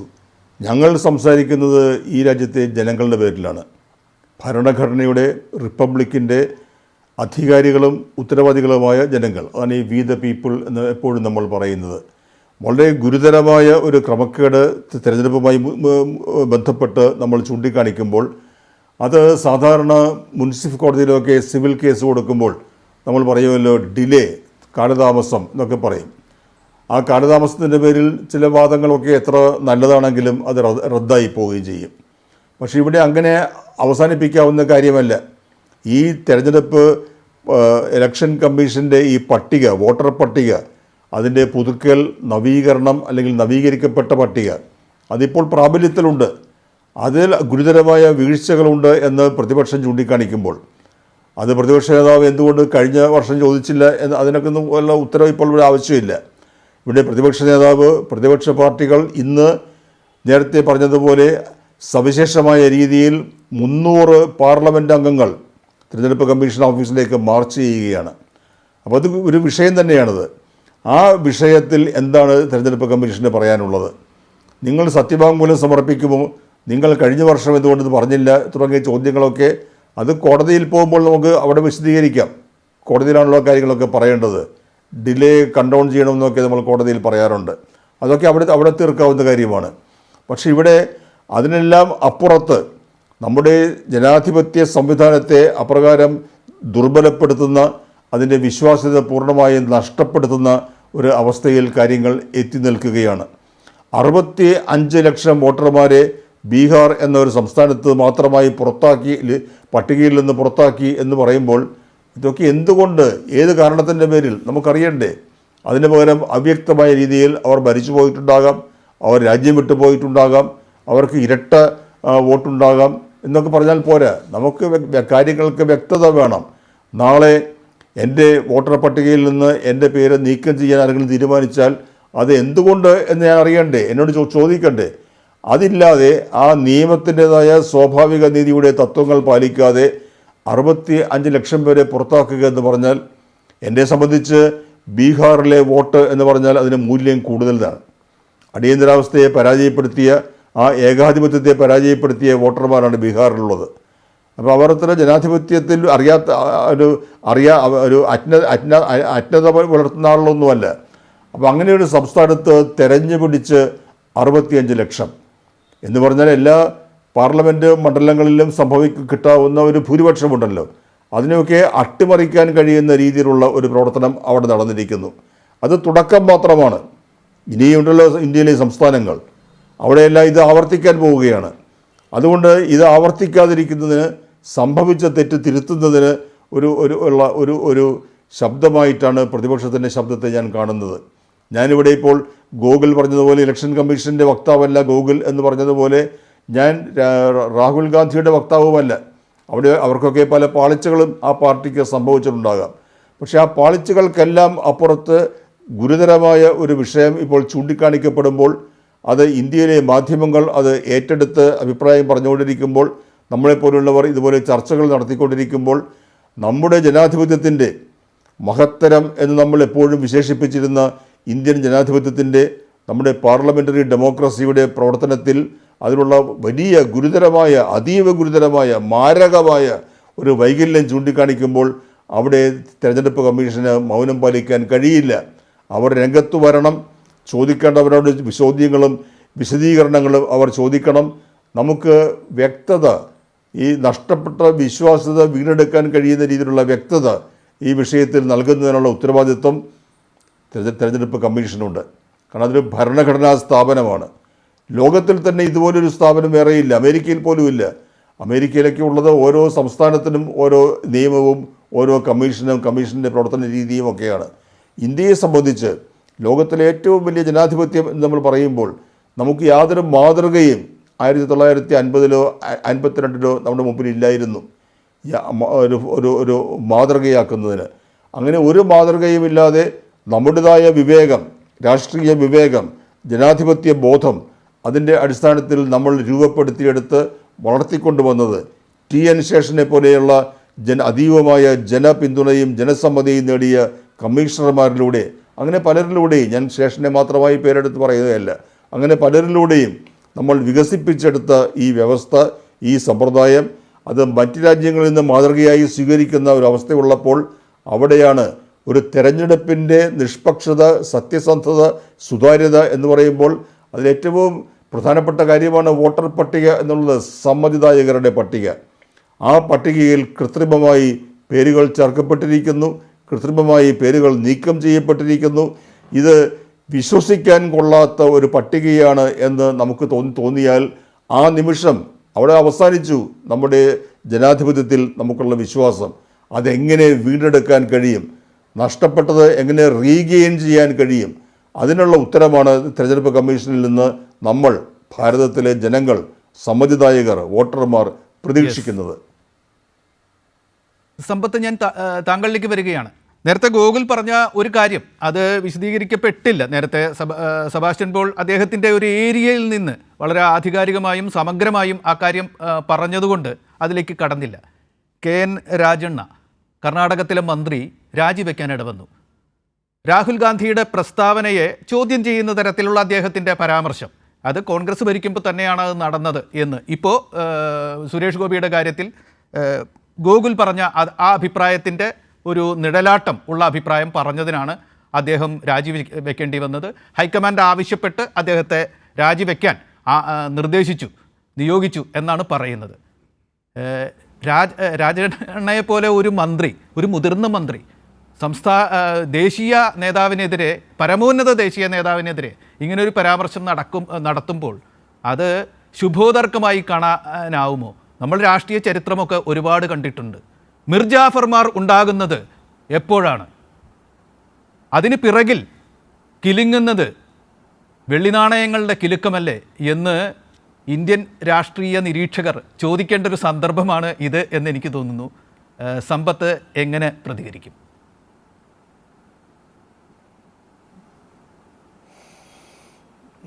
ശ്രീ ചന്ദ്രശേഖരന് ഇപ്പോൾ ബി ജെ പിയുടെ പ്രതിനിധി പറഞ്ഞ കാര്യത്തിന് രാഷ്ട്രീയമായി അത്തരത്തിൽ അതേ ഭാഷയിൽ മറുപടി പറയാനായി ഞാനിപ്പോൾ ഈ വേള ദുരുപയോഗപ്പെടുത്തുന്നത് താങ്കളുടെ ഭാഷയിൽ പറഞ്ഞു. കാരണം അദ്ദേഹം പറഞ്ഞ കുറേ കാര്യങ്ങളുണ്ട്. ഇനിയിപ്പോൾ വേണമെങ്കിൽ കോൺഗ്രസിൻ്റെ 15 മുൻ മുഖ്യമന്ത്രിമാർ ബി ജെ പിയിൽ ചേർന്നതും നൂറുകണക്കിന് നേതാക്കൾ അത്തരത്തിൽ അത് പിന്നെ അവരെല്ലാം തന്നെ വളരെ പ്രധാനപ്പെട്ട സ്ഥാനങ്ങളിലേക്കെല്ലാം എത്തപ്പെട്ടതും ഈ പണം കൊണ്ട് എന്തും നേടാമെന്നത് മണി ക്യാൻ ബൈ എനിത്തിങ് എന്നുള്ള നിലയിലേക്ക് anything can be purchased subject to the price offered and the circumstances prevailing എന്നുള്ളത് ഈ ആഗോളീകരണത്തിൻ്റെ കാലത്ത് അത്തരത്തിൽ നാണയത്തൊട്ടുകളുടെ കുലുക്കം കൊണ്ട് കോടിപതികൾ അത്തരത്തിൽ രാഷ്ട്രീയം നിയന്ത്രിക്കുമ്പോൾ ഇതെല്ലാം സംഭവിക്കാം. ഞാൻ ഈ കാര്യത്തിൽ ഇന്ത്യയിലെ ഈ ജനങ്ങളുടെ ഏറ്റവും പ്രധാനപ്പെട്ടതായ അവകാശം എല്ലാവരും തുല്യരാകുന്നത് പോളിംഗ് ബൂത്തിലാണ് എന്നുള്ളത് കൊണ്ട് ശതകോടീശ്വരനും ഫോബ്സ് മാസികയിൽ അത്തരത്തിൽ ഈ ലോകത്തിൽ അതിസമ്പന്നരുടെ പട്ടികയിൽ ഉൾപ്പെടുത്തപ്പെട്ടിട്ടുള്ളവരും ഒരുപക്ഷെ ഈ ഇന്ത്യയിൽ പലയിടങ്ങളിലും സാമ്രാജ്യങ്ങൾ ഉണ്ടായിരുന്നു എന്ന് വിശേഷിപ്പിക്കുന്ന കുടുംബാംഗങ്ങൾ അടക്കമുള്ളവരും ഒരു നേരത്തെ അന്നത്തിനായി ഒരുപക്ഷെ തെരുവിലിരുന്ന് യാചിക്കുന്നവരടക്കമുള്ളവരും അവരുടെ രാഷ്ട്രീയ അധികാരമെന്നത് അത്തരത്തിൽ തങ്ങളുടെ പ്രതിനിധിയെ തിരഞ്ഞെടുക്കാനായി പോളിംഗ് ബൂത്തിലേക്ക് എത്തുമ്പോഴാണ്. ഇപ്പോൾ ഇത്തരത്തിലുള്ള പരാതികൾ നൽകുന്നതിനെ സംബന്ധിച്ചാണ് എങ്കിൽ ഞാനിപ്പോൾ ഈ ഒരു കാര്യത്തിൽ ചോദിക്കട്ടെ, ബി ജെ പി പറഞ്ഞ് അച്ചം പത്തായത്തിലുമില്ല എന്ന് ദയവ് ചെയ്ത് പറയരുത്. തെരഞ്ഞെടുപ്പ് കമ്മീഷന് പറയാനുള്ളത് തെരഞ്ഞെടുപ്പ് കമ്മീഷൻ പറയട്ടെ. ഇവിടെ വിഷയം തുടങ്ങുന്നത് എങ്ങനെയാണ്? നമ്മുടെ ഇന്ത്യയുടെ ബഹുമാനപ്പെട്ട പ്രധാനമന്ത്രി എല്ലാം ഡിജിറ്റലൈസേഷനിലേക്ക് കൊണ്ടുപോവുകയാണല്ലോ NPC. അങ്ങനെയല്ലേ നോട്ട് നിരോധനത്തിൻ്റെത് പോലും വന്നത്. ആദ്യം പറഞ്ഞത് എന്താണ്? നോട്ട് നിരോധനത്തിന് ആജ് രാത് കെ ബാദ് എന്താ പറഞ്ഞത്? കള്ളപ്പണം പിടികൂടാനാണ്, കള്ളപ്പണക്കാരെ എല്ലാം ജയിലിലടയ്ക്കാനാണ്, കള്ളനോട്ടെല്ലാം നമുക്ക് പിടികൂടാനാണ്, അതിർത്തി കിടന്നതെല്ലാം വരികയാണ്. ഇതെല്ലാം പറഞ്ഞതിന് ശേഷം പിന്നീട് ഹൂസ് ചൈൽഡ് ഇറ്റ് വാസ് എന്നുള്ള ഒരു ചോദ്യം സുപ്രീം കോടതി വരെ പോയി. പാർലമെൻറ്റിൽ ഇന്ത്യ ഗവൺമെൻറ് പറഞ്ഞത് ഞങ്ങളല്ല തീരുമാനിച്ചത് റിസർവ് ബാങ്കാണ്. റിസർവ് ബാങ്ക് സുപ്രീം കോടതിയിൽ പറഞ്ഞത് ഞങ്ങളല്ല തീരുമാനിച്ചത് ഇന്ത്യ ഗവൺമെൻറ്റാണ് എന്നുള്ളതിൻ്റെ എന്താ പറഞ്ഞത്? ഏറ്റവും ഒടുവിൽ ഇന്ത്യയുടെ പ്രധാനമന്ത്രി പറഞ്ഞത് നിങ്ങളിത് 50 ദിവസത്തിനുള്ളിൽ ഇത് പരിഹരിക്കാൻ കഴിഞ്ഞില്ലെങ്കിൽ എന്നെ തൂക്കിക്കൊന്നുകൊള്ളൂ എന്ന് പോലും പറഞ്ഞു. പറഞ്ഞ വാക്കിനൊക്കെ വിലയുണ്ടാവണം. ഞാൻ വധശിക്ഷയ്ക്കെതിരായിട്ടുള്ള ഒരു അഭിഭാഷകൻ കൂടിയാണെങ്കിലും പറഞ്ഞുകൊള്ളട്ടെ, ഡിജിറ്റലൈസേഷന് വേണ്ടിയിട്ടാണ് എന്ന് പറഞ്ഞു. ഈ തെരഞ്ഞെടുപ്പുമായി ബന്ധപ്പെട്ട വോട്ടർ പട്ടികയും അത് സംബന്ധിച്ചുള്ള കാര്യങ്ങൾ തെരഞ്ഞെടുപ്പ് കഴിഞ്ഞതിന് ശേഷം ഇന്ത്യയിലെ ഏതെങ്കിലും ഒരു പൗരൻ അങ്ങനെ ആവശ്യപ്പെട്ടാൽ ആ ഡിജിറ്റലായിട്ടുള്ള കാര്യങ്ങൾ അങ്ങ് കൊടുത്തുകൂടെ? കയ്യിലിരിക്കുകയല്ലേ, അത് ഡിജിറ്റലായിട്ട് അത്തരം കാര്യങ്ങളെല്ലാം മൊബൈലിലേക്ക് മൾട്ടിമീഡിയയിലേക്കെല്ലാം അങ്ങോട്ടേക്ക് പകർന്നു കൊടുത്താൽ പോരെ, ഡൗൺലോഡ് ചെയ്താൽ പോരെ? കൊടുക്കില്ല. ഞങ്ങളുടെ കയ്യിലുള്ളത് CCTV ദൃശ്യങ്ങൾ ഞങ്ങൾ നശിപ്പിക്കും. എന്നിട്ട് പറയുകയാണ് നിങ്ങൾ തെളിവ് ഹാജരാക്കൂ എന്ന് പറയുകയാണ്. ആരുടെ കയ്യിലാണ് ഇതെല്ലാം ഉണ്ടായിരുന്നത്? തെരഞ്ഞെടുപ്പ് കമ്മീഷൻ്റെ കയ്യിൽ. അത് നശിപ്പിച്ചു എന്ന് പറയുന്ന ആരാ? തെരഞ്ഞെടുപ്പ് കമ്മീഷൻ. ഓർമ്മയുണ്ടോ ഇലക്ട്രൽ ബോണ്ടുകളുമായി ബന്ധപ്പെട്ട കേസ് സുപ്രീം കോടതിയിൽ വന്നപ്പോൾ? ഒരേ ഒരു രാഷ്ട്രീയ പാർട്ടിയാണ് ആ കേസിൽ അത്തരത്തിൽ, അത് ജസ്റ്റിസ് ഭൂഷൻ്റെ വിധിന്യായത്തിലും പറഞ്ഞിട്ടുണ്ട്, അതിൽ കക്ഷി ചേർന്നത് ₹1 പോലും കൈപ്പറ്റിയിട്ടില്ലാത്തതായ രാഷ്ട്രീയ പാർട്ടി CPIM-നെ സുപ്രീം കോടതിയുടെ വിധിന്യായത്തിലടക്കം പറഞ്ഞിട്ടുണ്ട്. അവിടെ എന്താ പറഞ്ഞത് തെരഞ്ഞെടുപ്പ് കമ്മീഷൻ? തെരഞ്ഞെടുപ്പ് കമ്മീഷൻ BJPയുടെ അഡ്ജൻറ്റായി, ആ തീവണ്ടിയിലെ ഒരു ബോഗിയായി, അതിൻ്റെ പാൻട്രി കാർ പോലെ പ്രവർത്തിക്കുന്ന നിലയിലേക്ക് സുപ്രീം കോടതിയിൽ വന്ന് പറഞ്ഞത് വാസ്തവത്തിൽ സാധാരണ മലയാള ഭാഷയിൽ പറഞ്ഞാൽ പച്ചക്കള്ളമല്ലേ? ലോകത്തിലെ ഏറ്റവും വലിയ ബാങ്കുകളിലൊന്നാണ് സ്റ്റേറ്റ് ബാങ്ക് ഓഫ് ഇന്ത്യ എന്ന് പറയുന്നത്. സ്റ്റേറ്റ് ബാങ്ക് ഓഫ് ഇന്ത്യ പറഞ്ഞത് എന്താണ്? അഫിഡാവിറ്റ് എന്തായിരുന്നു അവിടെ കൊടുത്തത്? തെരഞ്ഞെടുപ്പ് വോട്ടിംഗ് എല്ലാം കഴിഞ്ഞതിന് ശേഷം ഞങ്ങൾ ഈ കാര്യങ്ങൾ കൊടുക്കുക, ഇതെല്ലാം നുള്ളിപ്പറക്കി കൊടുക്കാൻ വലിയ ബുദ്ധിമുട്ടാണ് എന്ന് സുപ്രീം കോടതി വല്ലാതെ പിടിച്ചങ്ങ് കുടഞ്ഞപ്പോൾ, ചെവിക്ക് പിടിച്ച് കുടഞ്ഞപ്പോഴേ, അത് വേദന അനുഭവിച്ചപ്പോഴേ മണിക്കൂറുകൾക്കുള്ളിൽ ഇതെല്ലാം എത്തി. അങ്ങനെയല്ലേ ഈ ലോകവും രാജ്യവും അറിഞ്ഞത്? ഏതൊക്കെ കോർപ്പറേറ്റുകളാണ് അത്തരത്തിൽ, ഷെൽ കമ്പനികളാണ് ഇത്തരത്തിൽ, ആർക്കൊക്കെയാണ് ഇത് കൊടുത്തത് എന്നുള്ളതിനെ സംബന്ധിച്ച്? ഇതെന്താ ഡിജിറ്റലൈസ്ഡ് ആയിട്ടുള്ള ഇത്തരം കാര്യങ്ങൾ കൊടുക്കാൻ ബുദ്ധിമുട്ട്? അപ്പോൾ ഇതെല്ലാം ഇങ്ങനെ ക്വിൻ്റൽ കണക്കിന് പേപ്പറുകളായി കൊടുക്കാം എന്നുള്ളതാണ്. വിവരാവകാശ നിയമപ്രകാരം ചോദിച്ചാൽ നൽകാം എന്നുള്ളതല്ലേ? ഞാൻ ഒരു മിനിറ്റ് കൂടി എടുത്തോട്ടെ. 2025 മെയ് മാസം 10 CPIM-ൻ്റെ അഖിലേന്ത്യാ ജനറൽ സെക്രട്ടറി സഖാവ് MA ബേബിയും പോളിറ്റ് ബ്യൂറോ അംഗമായിട്ടുള്ള സഖാവ് നിലോൽപൽ ബാസുവും തെരഞ്ഞെടുപ്പ് കമ്മീഷനെ അവരുടെ ഓഫീസിൽ പോയി കണ്ടിട്ട് ദീർഘമായ അവരുടേതായ ഒരു നിവേദനം സമർപ്പിച്ചു. നാളിതുവരെ, ഇന്ന് നമ്മൾ ചർച്ച നടത്തുകയാണ്, മെയ് 10 2025 കൊടുത്തതായിട്ടുള്ള ആ നിവേദനത്തിന് നാളിതുവരെ വിശദമായ ഒരു ചർച്ചയോ മറുപടിയോ ഇന്ത്യയിലെ ദേശീയ പാർട്ടിക്ക് നൽകിയിട്ടില്ല തെരഞ്ഞെടുപ്പ് കമ്മീഷൻ. ആ നിവേദനത്തിലടക്കം ചൂണ്ടിക്കാണിക്കുന്നുണ്ട് ഇന്ത്യയിൽ പലയിടങ്ങളിലും 10% വോട്ട് ലഭിച്ചതായിട്ടുള്ള പല പാർട്ടികൾക്കും ഒരംഗം പോലും അത്തരത്തിൽ ലോക്സഭയിലേക്ക് ഇല്ലാത്തതായിട്ടുള്ള കാര്യം. അതുകൊണ്ട് ആ വോട്ടുകളെല്ലാം പോകുന്നു എന്നാണെങ്കിൽ ഏറ്റവും കൂടുതൽ വോട്ട് കിട്ടിയെന്നാണ്. ഞാനെന്ന് പറയട്ടെ, 18 ലോക്സഭാ തെരഞ്ഞെടുപ്പ് കാലത്ത് BJPക്ക് കിട്ടിയ വോട്ടിംഗ് ശതമാനം എത്ര? 36.3 അല്ലേ? 17 ലോക്സഭയുടെ കാലത്ത് 37.2 അല്ലേ? 1% വോട്ട് കുറഞ്ഞപ്പോഴേ ഗോകുലെ ഓർക്കേണ്ടത് BJPക്ക് 63 ലോക്സഭാ അംഗങ്ങൾ ഇല്ലാതായി. വെറും 1% വോട്ട് ഇന്ത്യയിൽ കുറഞ്ഞപ്പോൾ. ഇന്ത്യയിൽ 67% ആളുകൾ BJPക്കെതിരായി വോട്ട് രേഖപ്പെടുത്തുമ്പോഴും BJPയുടെ നേതൃത്വത്തിൽ ഒരു മുന്നണി ഗവൺമെൻറ് ഉണ്ടാക്കാനായി കഴിഞ്ഞു എന്നൊക്കെ ഉള്ളത് കാര്യങ്ങൾ അവിടെ ഇരിക്കട്ടെ. ഇവിടെ ഇപ്പോൾ ഈ ഒരു കാര്യത്തെ സംബന്ധിച്ചുള്ള ചർച്ച ഇത്തരം കാര്യങ്ങൾ നടക്കുമ്പോൾ ഇപ്പോൾ നിങ്ങൾ പണം കെട്ടിവെക്കണം, നിങ്ങൾ ശിക്ഷിക്കപ്പെടും എന്നൊക്കെ പറഞ്ഞ് ഭീഷണിപ്പെടുത്തുകയാണ്.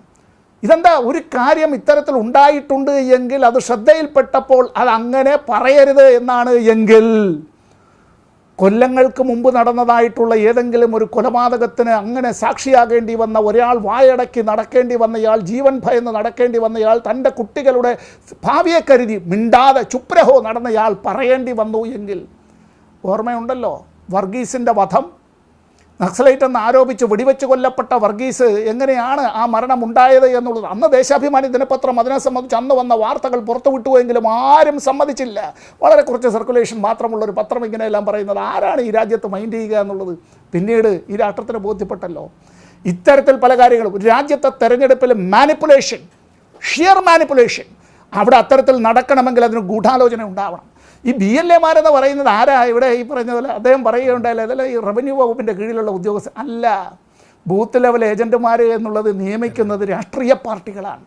തെരഞ്ഞെടുപ്പ് കമ്മീഷൻ അംഗീകരിച്ചിട്ടുള്ള ദേശീയ രാഷ്ട്രീയ പാർട്ടികളും പ്രാദേശിക രാഷ്ട്രീയ പാർട്ടികളും അവരാണ് ബൂത്ത് ലെവൽ ഏജൻറ്റുമാരെ നിയമിക്കുന്നത്. അതിന് തെരഞ്ഞെടുപ്പ് കമ്മീഷൻ്റേതായിട്ടുള്ള അംഗീകാരവും അവർക്കൊരു അത്തരത്തിൽ സാക്ഷ്യപത്രവും നൽകും, അവർക്ക് അതിൻ്റേതായിട്ടുള്ള ഓണറേറിയം നൽകും. ഈ തെരഞ്ഞെടുപ്പിൽ വോട്ട് ചേർക്കലുമായി ബന്ധപ്പെട്ട് വോട്ടർമാരെ കണ്ടെത്തി വോട്ട് ചേർക്കലാണ് തെരഞ്ഞെടുപ്പ് കമ്മീഷൻ്റെ ആദ്യത്തെ പരിഗണന. നിങ്ങളെല്ലാവരും ഇന്ത്യക്കാരാണ്, നിങ്ങൾ സമ്മതിദായകരാണ്, നിങ്ങൾക്ക് വോട്ടവകാശമുണ്ട് എന്നുള്ളത്. അവിടെ ഇപ്പോൾ എന്താ എത്തിയിരിക്കുന്നത്? വെട്ടിമാറ്റുക, നിങ്ങളെ ഇത്തരത്തിൽ വെട്ടിമാറ്റുക. ടൺ കണക്കിന് വോട്ടർമാർ, അങ്ങനെ ഒരു പേര്, അങ്ങനെ ഞാനൊരു പദം ഉപയോഗിക്കുന്നത് ക്ഷമിക്കണം, കൊണ്ടുവന്ന് അവരെല്ലാം ഇതിനകത്തേക്ക് കുത്തി നിറയ്ക്കുക. എൻ്റേതായ ഫ്ലാറ്റിൽ ഇത്തരത്തിൽ പല ആളുകളുടെയും പേരുകൾ വന്നതിനെ സംബന്ധിച്ച് ഞാൻ പരാതി കൊടുത്തിട്ട് തെരഞ്ഞെടുപ്പ് കമ്മീഷൻ ഒന്നും ചെയ്തില്ല എന്ന് വീട്ടമ്മ പറയുക മാത്രമല്ല. ഓർമ്മയുണ്ടോ 2004 ലോക്സഭാ തെരഞ്ഞെടുപ്പ്? മൂവാറ്റുപുഴ ലോക്സഭാ മണ്ഡലം. മൂവാറ്റുപുഴ ലോക്സഭാ മണ്ഡലത്തിൽ CPIMൻ്റെ LDFൻ്റെ സ്ഥാനാർത്ഥിയായി മത്സരിച്ച സഖാവ് ഇസ്മായിൽ പരാജയപ്പെട്ടത് വെറും 529 വോട്ടിനാണ്. അന്ന് കേരളത്തിൽ NDAയുടെ ഒരു സ്ഥാനാർത്ഥി ജയിച്ചു. ആ ജയിച്ച സ്ഥാനാർത്ഥിയുടെ പേര് PC തോമസ് എന്നാണ്. തെരഞ്ഞെടുപ്പ് കാലത്ത് വർഗീയ ധ്രുവീകരണത്തിനും സാമുദായികമായ ചേരിതിരിവിനും അത് വോട്ടായി മാറ്റുന്നതിന് വേണ്ടിയുള്ള പരിശ്രമം നടത്തി നോട്ടീസുകളും പ്രചരണവും നടത്തിയതിനെ സംബന്ധിച്ച് അന്ന് LDFൻ്റെ തെരഞ്ഞെടുപ്പ് കമ്മിറ്റിയുടെ ചുക്കാൻ പിടിച്ചിരുന്ന നേതാക്കന്മാർ തെരഞ്ഞെടുപ്പ് കമ്മീഷന് പരാതി കൊടുത്തു. തെരഞ്ഞെടുപ്പ് കമ്മീഷൻ ഒന്നും ചെയ്തില്ല. ഇന്ത്യയുടെ തെരഞ്ഞെടുപ്പ് കമ്മീഷൻ ഈ ഹൈക്കോടതിയിൽ നമ്മൾ ഈ വിസ്തരിക്കുന്നത് ഒരേ ഒരു കാര്യത്തിനാണ്. ഡോക്ടർ സെബാസ്റ്റ്യൻ പോളാണല്ലോ ഇതിനെപ്പറ്റി നന്നായി പറയാൻ കഴിയുന്ന ആൾ. നേരത്തെ ഈ ഹൈക്കോടതിയിൽ വിസ്തരിക്കുന്നത് ഇലക്ഷൻ ഹർജിയിൽ മാത്രമാണ്. ആ ഇലക്ഷൻ ഹർജിയിൽ സഖാവ് ഇസ്മായിലിന് അനുകൂലമായിട്ടാണ് വിധി വന്നത്. തെരഞ്ഞെടുപ്പ് PC തോമസിൻ്റെ റദ്ദാക്കി. ആ റദ്ദാക്കിയതിനെതിരായി അദ്ദേഹം സുപ്രീം കോടതിയിൽ അപ്പീൽ പോയി.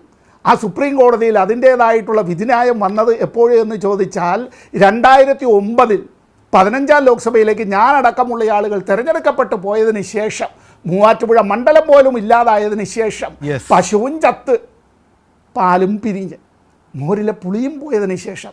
അപ്പോൾ ഇതെല്ലാം കോടതിയിൽ പോയിട്ട് നിങ്ങൾ ചെയ്തുകൊള്ളാനാണ് പറയുന്നത്. കള്ളം കണ്ടുപിടിച്ചാൽ, അതാണ് കള്ളമാണ് നടത്തിയിട്ടുള്ളത്, കൂട്ടമായി അത്തരത്തിൽ വ്യാപകമായി നടത്തിയിട്ടുള്ളത്. ഭരണഘടനയുടെ അട്ടിമറിയാണ് ഈ നടത്തിയിട്ടുള്ളത്. ഇതാണ് കണ്ടുപിടിക്കപ്പെട്ടത്. അപ്പോൾ അതിനെ ആക്ഷേപിക്കലല്ല വേണ്ടത്. തെരഞ്ഞെടുപ്പ് കമ്മീഷൻ തന്നെ നിങ്ങൾ ആരാ ചോദ്യം ചെയ്യാൻ എന്നുള്ള നിലയിലേക്കല്ല വരേണ്ടത്. ഗോപിനാഥ്, താങ്കളോടാണ് എൻ്റെ ചോദ്യം.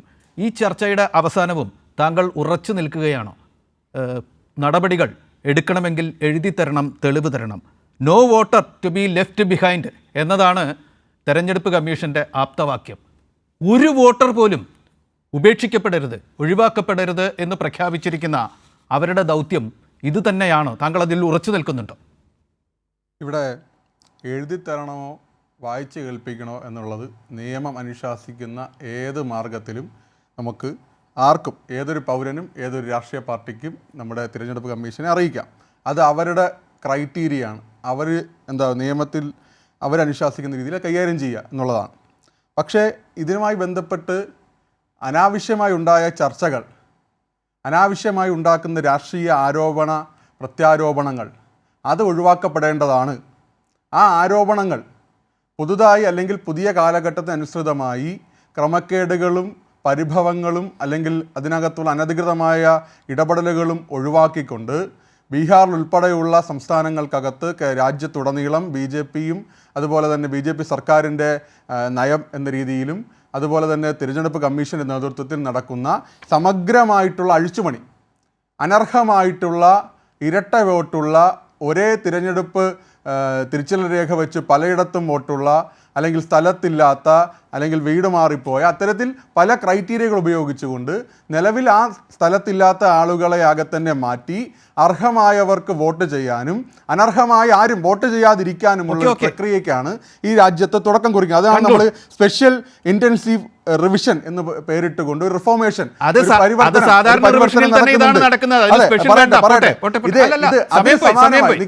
ഇവിടെ കേരളത്തിൽ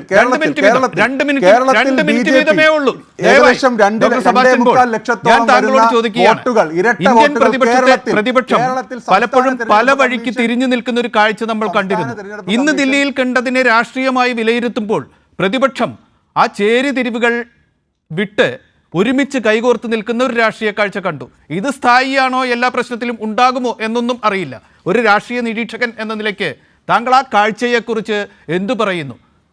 ഇന്ത്യ സഖ്യത്തിൻ്റെ ഭാഗമല്ലാത്ത തൃണമൂലിൻ്റെ MP-മാരാണ്, ഒരുപക്ഷെ അവരുടെ സ്ത്രീ MP-മാരൊക്കെയാണ് ബാരിക്കേഡുകളുടെ മുകളിൽ നിന്ന് മുദ്രാവാക്യം വിളിച്ചുകൊണ്ടിരുന്നത്.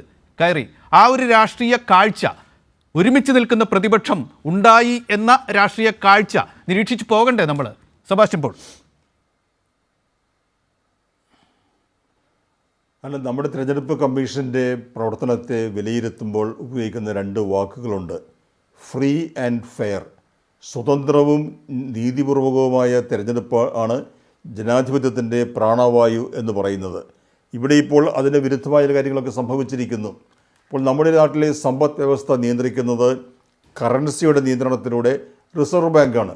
പക്ഷേ ആ റിസർവ് ബാങ്ക് തന്നെ കള്ളപ്പണവും കള്ളനോട്ടും മാർക്കറ്റിലേക്ക് ഇറക്കിയാലോ ഉണ്ടാകുന്ന അവസ്ഥ എന്തായിരിക്കും എന്നതുപോലെ ഇവിടെ ആർക്കും വിശ്വാസമില്ലാത്ത, ഒരുപക്ഷെ രാജ്യം ഭരിക്കുന്ന BJPക്കൊഴികെ ആർക്കും വിശ്വാസമില്ലാത്ത കൃത്രിമത്വം നിറഞ്ഞ് അല്ലെങ്കിൽ ആക്കപ്പെട്ട ഒരു വോട്ടർ പട്ടിക ഇപ്പോൾ നമ്മുടെ മുന്നിലുണ്ട്. അതിനെ അടിസ്ഥാനമാക്കിയാണ് ഭാവിയിലെ തിരഞ്ഞെടുപ്പുകൾ നടക്കാൻ പോകുന്നതെങ്കിൽ നമ്മുടെ ജനാധിപത്യത്തെ അല്ലെങ്കിൽ ആ ജനാധിപത്യ സംവിധാനത്തിൻ്റെ പ്രവർത്തനത്തെ ഫ്രീ ആൻഡ് ഫെയർ എന്ന വാക്കുകൾ ഉപയോഗിച്ച് നമുക്കെങ്ങനെ വിശേഷിപ്പിക്കാൻ കഴിയും? അതുകൊണ്ട് ഈ ചോദ്യങ്ങൾക്ക്, ഈ വിമർശനങ്ങൾക്ക് ഉത്തരം നൽകേണ്ടതും ഈ ആക്ഷേപങ്ങൾക്ക് പരിഹാരമുണ്ടാക്കേണ്ടതും ഇലക്ഷൻ കമ്മീഷൻ്റെ മാത്രം ഉത്തരവാദിത്തമാണ്. ഡോക്ടർ സമ്പത്ത്, ഞാൻ താങ്കളിലേക്ക് വരികയാണ്.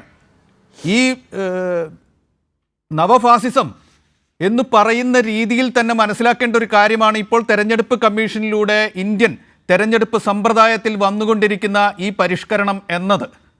അത് ഇന്ത്യയിലെ ഏറ്റവും വലിയ രാഷ്ട്രീയ പ്രശ്നമായി ഇപ്പോഴെങ്കിലും മാറിയിരിക്കുകയാണ്. ആ പ്രശ്നത്തിൻ്റെ തുടർച്ച ഇനി എങ്ങനെയായിരിക്കും? താങ്കളുടെ രാഷ്ട്രീയ കക്ഷിയും അതുൾപ്പെടുന്ന ഈ ഇന്ത്യ സഖ്യവും ആ സഖ്യം കൂടി ഉൾപ്പെടുന്ന പ്രതിപക്ഷ നിരയും ഇതിനെ എങ്ങനെ നേരിടും എന്നാണ് താങ്കൾ വിചാരിക്കുന്നത്? സമ്പത്ത്.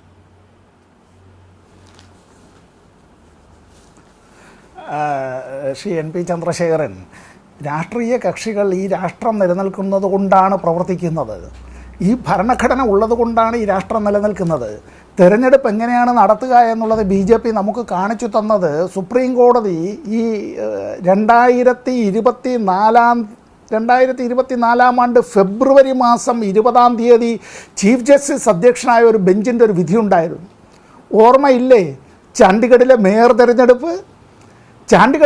തെരഞ്ഞെടുപ്പിൽ BJPയുടെ നോമിനേറ്റഡായി നാമനിർദ്ദേശം ചെയ്യപ്പെട്ട് വന്നയാൾ തന്നെ അവിടെ ഇരിക്കുകയാണ്. ആരാ? ഭരണാധികാരി. എന്നിട്ടോ വോട്ടുകൾ 8 എന്താ പണി നടത്തിയത്? അപ്പോഴും BJPക്കാർ പറഞ്ഞു, ഇത് നിങ്ങൾ ഇലക്ഷൻ കേസായി കോടതിയിലൊക്കെ പോയിട്ടൊക്കെ വന്ന അത്തരം കാര്യങ്ങൾ. സുപ്രീം കോടതിയിലും ഇന്ത്യ ഗവൺമെൻറ് എടുത്തൊരു നിലപാടുണ്ടായിരുന്നു. എന്താണെന്നറിയോ? ഒന്നുകൂടി നമുക്ക് തെരഞ്ഞെടുപ്പ് നടത്താമെന്നോ. സുപ്രീം കോടതി പറഞ്ഞു അങ്ങനെ നടത്തണ്ട. അവിടെ ആ CCTV ദൃശ്യങ്ങളടക്കം സുപ്രീം കോടതി പരിശോധിച്ചു. കള്ളനെ കയ്യോടുകൂടി പിടികൂടി. അങ്ങനെയാണ് ആം ആദ്മി പാർട്ടിയുടെ നേതാവ്, അപ്പോൾ അന്ന് മേയറായി തിരഞ്ഞെടുക്കപ്പെട്ടത്. പിന്നീട് തെരഞ്ഞെടുപ്പിനെ അട്ടിമറിക്കാനൊക്കെ കൊണ്ട് ഈ പറഞ്ഞതുപോലെ BJPക്ക് കഴിഞ്ഞു എന്നുള്ളത് വേറൊരു കാര്യമാണെങ്കിലും എവിടെ ഈ തെരഞ്ഞെടുപ്പ് ബൂത്തുകളിൽ ഇലക്ഷൻ നടന്നതായിട്ടുള്ള ബൂത്തുകളിലെ CCTV ദൃശ്യങ്ങൾ എന്തേ കൊടുക്കാനായി ഈ പറയുന്നത് തെരഞ്ഞെടുപ്പ് കമ്മീഷന് കഴിയാത്തത്? ഞാൻ നിർത്തുകയാണ്. ഇന്നത്തെ ദീപിക ദിനപത്രത്തിൻ്റെ എഡിറ്റോറിയലിലെ ഒരു വരി മാത്രം വായിച്ചുകൊണ്ട് ഞാനങ്ങ് നിർത്താം. അത് ജസ്റ്റിസ് ചെലമേശ്വർ പറഞ്ഞിട്ടുള്ള ഒരു കാര്യം കൂടിയാണ്. അത് ചെലമേശ്വറും ജസ്റ്റിസ് KM ജോസഫും എറണാകുളത്ത് അവിടുത്തെ ഗവൺമെൻറ് ലോ കോളേജിൻ്റെ 150ാമത് വാർഷികവുമായി ബന്ധപ്പെട്ടൊരു സെമിനാറിൽ പങ്കെടുത്ത് പറഞ്ഞ ഒരു കാര്യം ഒന്ന് വായിക്കുകയാണ്. ഇത് വായിക്കുന്നതിൻ്റെ കാരണം കേരള സംസ്ഥാനത്തിലെ ഗവർണർ ഇവിടെ വിഭജന ഭീതി ഉയർത്തുന്നതിന് വേണ്ടി നമ്മുടെ എല്ലാം മനുഷ്യരുടെ മനസ്സുകളിൽ വല്ലാതെ വിഷലിപ്തമായ മുള്ളുവേലികൾ പടർത്തുന്നതിന് വേണ്ടി ഒരു ഭരണഘടനാ സ്ഥാനത്തിരിക്കുന്നയാൾ ശ്രമിക്കുമ്പോഴാണ് ഇത് ഞാൻ വായിക്കുന്നത്. ഇവിടെ അദ്ദേഹം പറഞ്ഞിരിക്കുകയാണ്, ഇവിടെ സുപ്രീം കോടതിയിലെ ജഡ്ജിയായിരുന്ന ശ്രീ ചെലമേശ്വർ പറഞ്ഞിട്ടുള്ള ഒരു കാര്യം അദ്ദേഹം പറയുകയാണ്. ഞാനത് മാത്രം വായിക്കുകയാണ്. കോട്ട്: കടലാസിൽ മഷി കൊണ്ടെഴുതിയ രേഖയായിട്ടല്ല. എന്തിനെക്കുറിച്ച്? ജനാധിപത്യത്തെക്കുറിച്ചും മതേതരത്വത്തെക്കുറിച്ച് സോഷ്യലിസത്തെക്കുറിച്ച് പറയുന്നത്. ജാലിയൻ വാലാ ബാഗിലെ രക്തസാക്ഷികളുടെ രക്തത്തിൽ കുറിച്ച രേഖയായിട്ടാണ് ഭരണഘടനയെ മനസ്സിലാക്കേണ്ടത്. ഞാൻ വിധിന്യായത്തിൽ എഴുതിയിരുന്നു.